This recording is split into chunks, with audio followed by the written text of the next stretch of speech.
Good afternoon, it's Mr. G again. We will be continuing our video lecture from yesterday dealing with poetic devices, which we'll use in our African American poetry project to analyze and write about poems. Today I decided to put myself in the video, maybe make it a little more human. You can see what I look like on the weekend. But let's get started. Yesterday, you remember we left off with enjambment.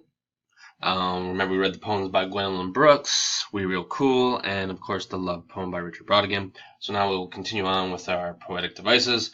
And the next one today is euphemism as we continue on our guided notes. And that is an understatement used to lessen the effect of a statement. Or it's a substitution of something innocuous for something that might be hurtful or offensive. And I'll fix my typos as we go. The substitution of something innocuous for something that might be offensive or hurtful. Then, of course, like yesterday, I'll be clicking back and forth between the guided notes on Google Docs and the Google Slides presentation. So again, the two words fill in the blanks there, understatement and substitution.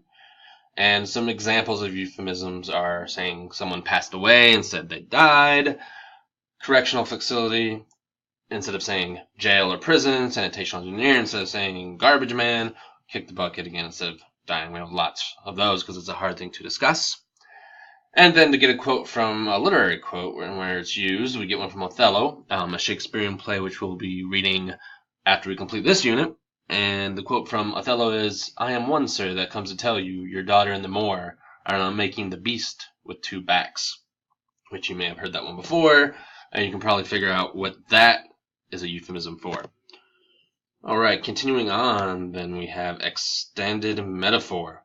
Remember, pause this if you're watching when you're watching the video, put it in your own words, language that you will understand and remember and can use it when you apply it, and an example. Again, you can use my example, or maybe better to come up with another one to help you remember it more. Alright, extended metaphor. It is a single metaphor used throughout an entire work.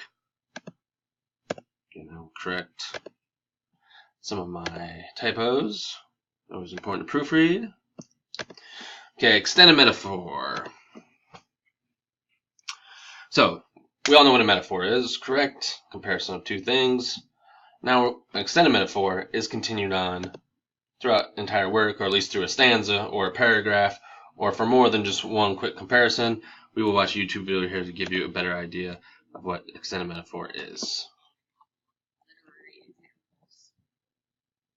Extended metaphor is a metaphor that continues into the sentence that follow and is extended through a stanza or entire poem, often by multiple comparisons of unlike objects or ideas. An extended metaphor is one in which there is one primary subject and then several other secondary objects used for comparison. The Road Less Traveled by Robert Frost. Two roads diverged in the wood, and I took the one less traveled by, and that has made all the difference. This poem can be described as an extended metaphor because on the surface, Frost is trying to decide which way to turn at a fork in the road. But the deeper meaning extends to life itself. Should we follow the crowd, or should we venture into the unknown and seek out new and maybe some different experiences? Robert Frost weaves the entire poem around the traveler's choice of which road he'll choose, the road more or the road less. We are not going to watch this or how about As You Like It? Entire video here. If you would like to, you can as you're watching the video. But I just thought that was a good example. Robert Frost, Road Less Travel, the road, and choosing a direction. That's the metaphor that extends throughout the poem. So that was just a very good example. You'll see that in lots of works of literature, movies, TVs, what have you. Next term is figurative language. Language that uses words or expressions with a meaning that is different from the literal interpretation. Of course, what we know is literal is the surface level, exactly what it means. And here's some examples of figurative language here. Again, there's your word expressions and literal if you need spelling or you need to remember what to put in the blanks. This image here, which I just found through a simple Google search, gives you different options of many types of figurative language: alliteration, personification, metaphor, idiom, hyperbole, personification, all terms you've had before probably since middle school. Those are all figurative language because they're presenting it in an expression that is not the same as its literal meaning. we're going to watch a little video. We probably will not watch all of this. A little hip-hop version that gives us some examples on figurative language. If you want to go back and watch this on vocabulary and name. A youngin' with an old soul, an MC who wants to be the next to blow. Imagine he's in a dark room in Manhattan, scrapping, scribbling on napkins, trying to make a living on rapping, but skills he lacked them. Nobody thought that it would happen until one day Will switches his style, gets deep in his wordplay, gets witty and wild. He used to sound so embarrassing, now peep all the metaphors and comparisons. His life is a highway, but he confessed he has a plan but needs a GPS. He's using references and allusions, a lyrical Houdini, creating illusions. Dolphins in 72, he won't lose. And again, on Google Classroom, in addition to this lecture, the actual PowerPoint that I'm recording on this is connected. So you want to go back, watch the rest of that video, give more examples of figurative language, by all means, please do so. But we're not going to take the time to watch it all here. Next term, hyperbole. Okay, hyperbole is an outrageous exaggeration used for effect. Let's go back here. Hyperbole, again, exaggeration used for effect. I'm so hungry I could eat a horse. Okay, many of you, based on the pre-assessment, kind of knew this one and remembered it. Some of you maybe not. Just remember, hyperbole means an exaggeration. An example here from W.H. Auden. I love you, dear. I love you till China and Africa meet, and the river jumps over the mountain, and the salmon sing in the street. I love you till the ocean is folded and hung up to dry. Obviously, the ocean is not going to be folded and hung up to dry. So that's just a little example there of great exaggerations to make a point. Salmon singing in the street and whatnot. I'm also, as you saw in the little image there, I'm so hungry I could eat a horse. Obviously, you can't literally eat a horse. The exaggeration to make a point. Number 13 is imagery. I think the most important one when we're talking about poetry, what separates it in many cases from prose or regular writing, especially when we're talking about free verse, which doesn't have rhyme or meter, which we often think of as making something poetry. This is kind of what makes it different. So imagery, okay, is the use of figurative language to generate ideas and evoke mental images, not only of the visual sense, but of sensation and emotion as well.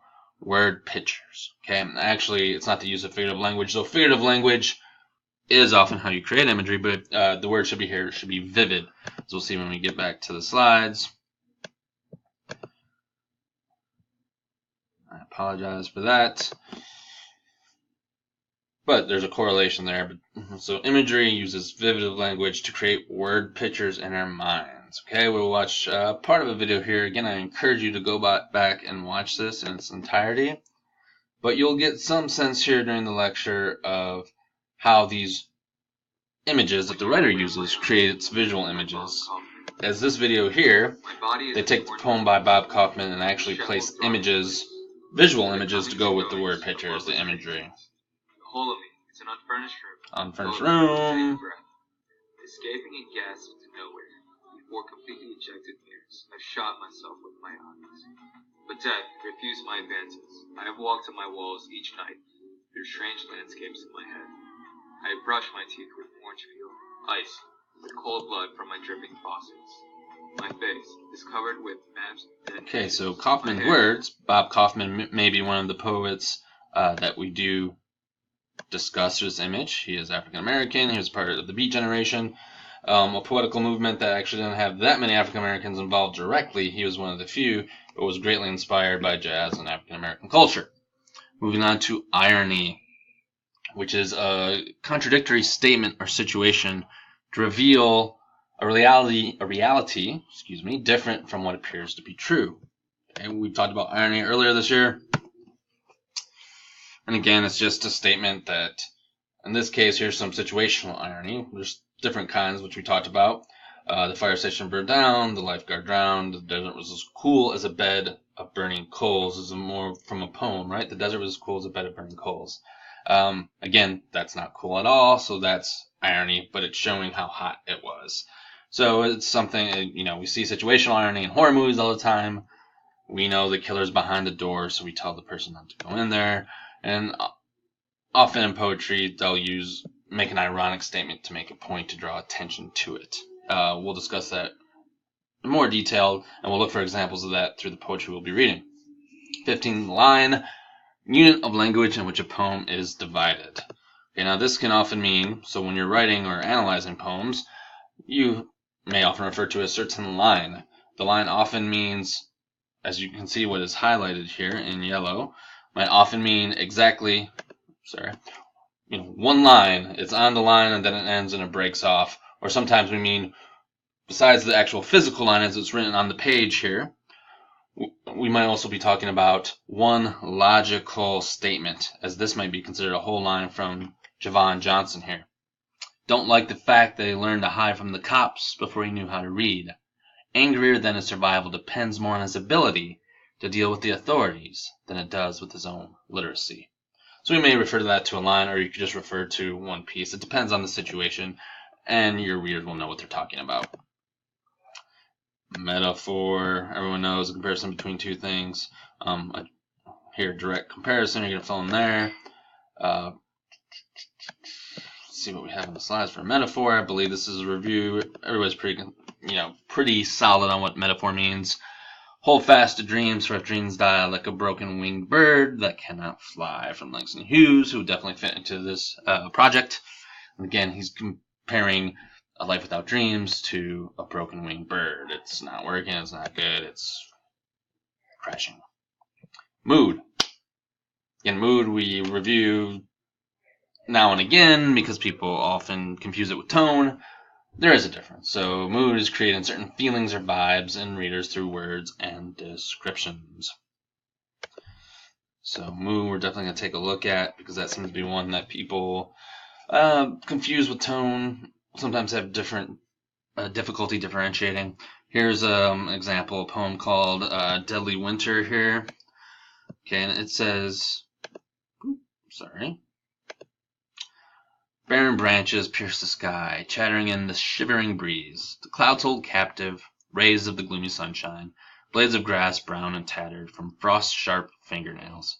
Winter squeezes the last breath out of all that once thrived. So again, the mood may be described as gloomy. It's talking about death. We have imagery of barren branches, the shivering in the breeze, clouds hold captive by gloomy sunshine, sharp fingernails. All of that, we would describe as, gloomy, dark, dreary. So that clearly gets the mood across. Paradox. A statement in which a seeming contradiction may reveal an unexpected truth. So again, already you might see how you could confuse this with irony, where irony is the way the writer uses it. A paradox is pretty much a statement, a saying that is clearly contradictory, but it does reveal some truth. We're looking at an example here. Well, some examples of paradoxes. Your enemy's friend is your enemy. Okay, that's probably true, but maybe it seems to kind of contradict. I am nobody. That's obviously a contradiction because if you're in existence, you're somebody, but we know we mean nobody probably in the sense that you don't feel you belong or you're not important to anyone. Number 3, what a pity that youth must be wasted on the young, by George Bernard Shaw. Okay, so again, the youngs are the ones who have youth. They don't know how valuable youth is because they're young, so they waste it. And then old people are like, oh, they're youth, they're wasting it. Okay, which, when we're young, we don't see that. Truth is honey, which is bitter. Again, honey itself is supposed to be sweet. And truth is, something that we're supposed to, is good, like honey, that we like, that we value. Yet it's bitter because sometimes we don't want to face the truth. And I can resist anything but temptation, by Oscar Wilde. We probably saw this quote when we were reading The Brief Wondrous Life of Oscar Wilde, so you've probably seen this one before. So again, we're coming to the end of this portion of the lecture. So we'll probably have to do one more video recording. We'll bring the rest of the terms together, and then we'll have some review session.